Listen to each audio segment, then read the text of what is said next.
So we're looking ahead to the first ever Manchester Invitational, which will be taking place on May the 27th. The full range of athletics disciplines are going to be there. We met Chris Bennett recently, who's looking to do big things in the hammer. And we'll find out if the same is in prospect for one of Britain's leading discus throwers. It's a warm welcome, GREG Thompson. Thanks for having me. How are you throwing at the moment? Not too bad, actually, thanks. It's definitely been a difficult couple of years, obviously, with the pandemic, but things are finally starting to take place and take form. So I'm just looking forward to having fun, getting out there every week where possible, and just competing with some of the best in the country. And you are within spitting distance of an Olympic qualifying mark, aren't you? What's it going to take to bridge the gap from where you are now to potentially achieving something like that, maybe even in Manchester? I think it's just the small details. There's definitely room for improvement, but it's just about refining the little things. There's definitely a lot more that can be said for my ability to compete and even my ability to train.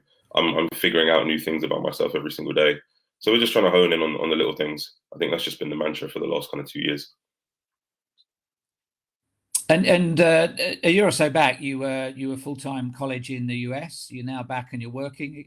Tell us a little bit about your work and how you've had to vary your training routine to accommodate that.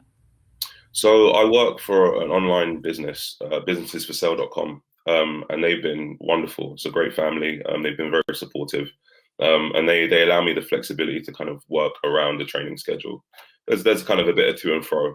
But it's definitely been a game changer whilst having to work full time to provide to being able to at least have a chance of making this Olympic dream come true. So very grateful for the guys at Dynamis and again, businessesforsale.com.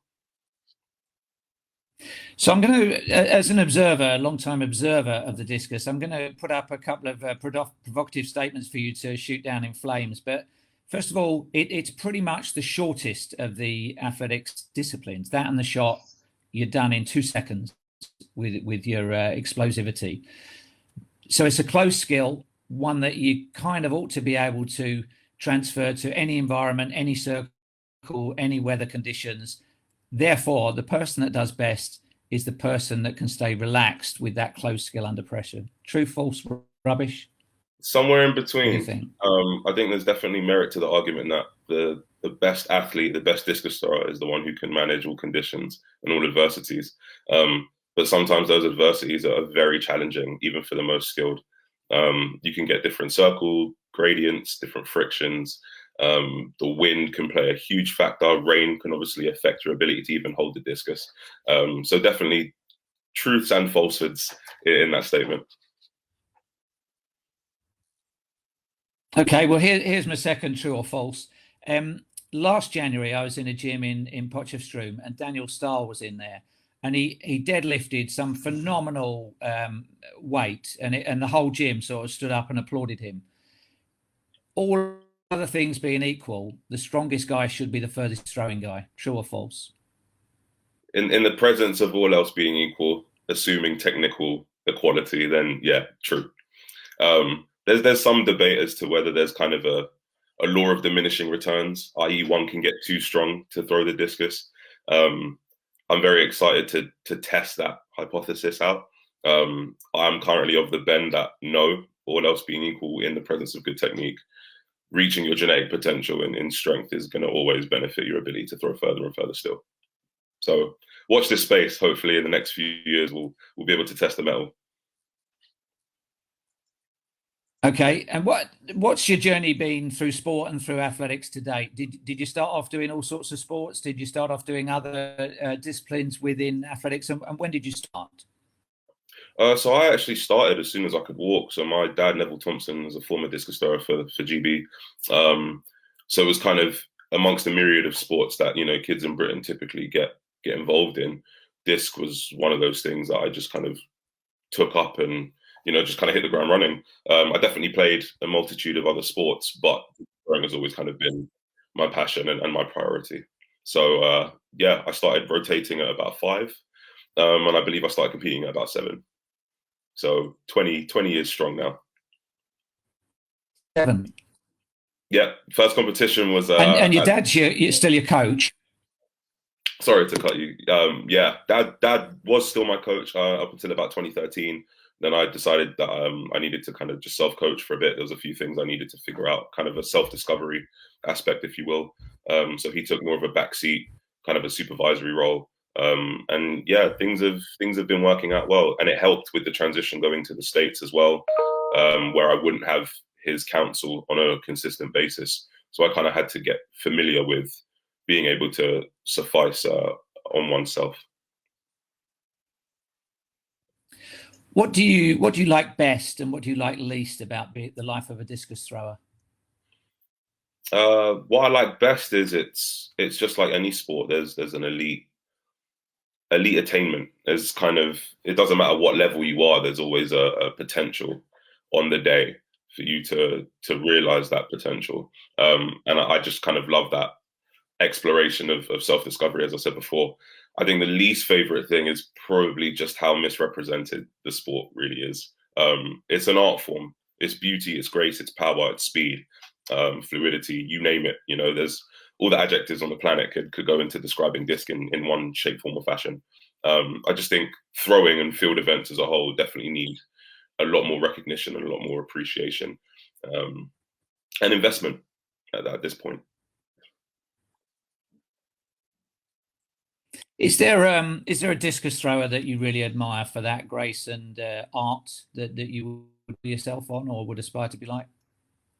Um, hmm.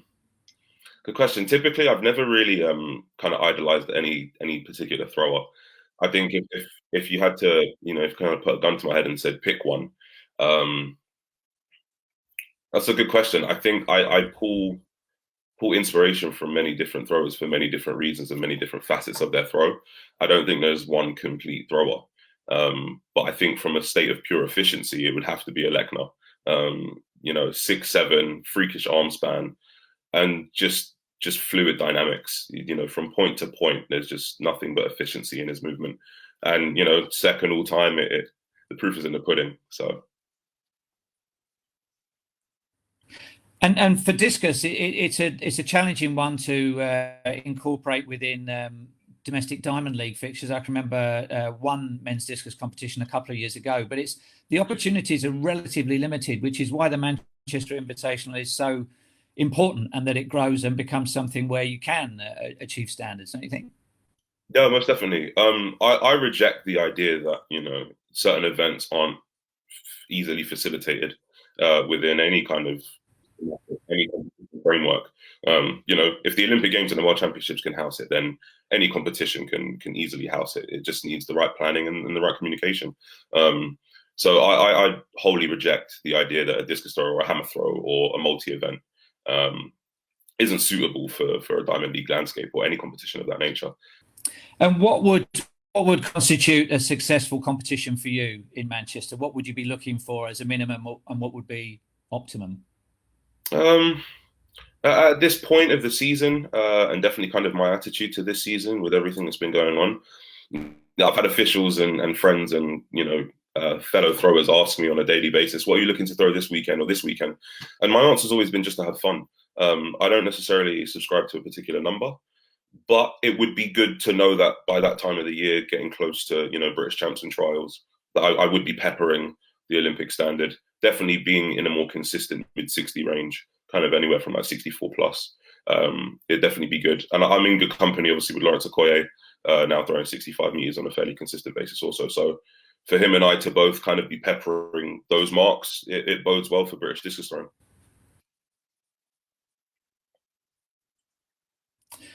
When you throw a personal best, when you throw an Olympic qualifying standard, at what point do you know it's a good one? In the turn, at the point of release, or only when it lands? No, I think it's definitely at the point of release. You kind of almost become a backseat driver during the rotation. And you kind of snap back into reality once you know you're connecting with the discus and launching off into the distance. So for me, it's definitely the feeling of the finish. I know as soon as you know comes out of my hand whether I've connected or not, and then from there I just kind of get to spectate with the crowd and just watch it do its thing and see where it lands. You know, the further and further you throw further away from you is the harder it gets to actually see the distance. So it's nice to not really fixate too much on that and just wait for the announcement and to take in the surprise. Do you ever have a situation where you've released a fantastic throw, but you're really struggling to maintain your balance in the circle, or you're in danger of fouling at the circle? Oh yeah, I mean that's fairly common. Sometimes eliciting high performance, does promote those kinds of challenges. It's similar to, a hurdles race. If you're in the best shape of your life and you're not prepared, and you kind of just overstride and clatter into the first hurdle.